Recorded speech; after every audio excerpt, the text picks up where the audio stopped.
Hey, nice people. This is Explorer Mahaboob. Welcome to brand new video. Washing a plane is easy if you have enough water, enough manpower, and enough ladders to cover the aircraft's nose to tail. However, the engines are a bit of a trickier part to tackle. You can't just crawl into the power plant with a bucket, and nor do you want to take it completely apart to clean it. How do airlines wash engines? Let's find out. This video shows how the gas path of a modern turbofan engine will be cleaned. Heated high-pressure water will be injected into the core engine while the engine will be motored.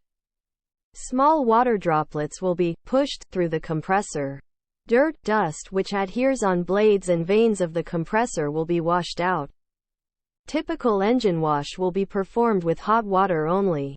If there is a higher degree of dirt accumulation on engine wash system, CYCLEAN. Details seen in this video. A. C-type. A320. A. C-reg. OELBN engine type. CFM 56-5B. The airfoils we will use a special water detergent mixture.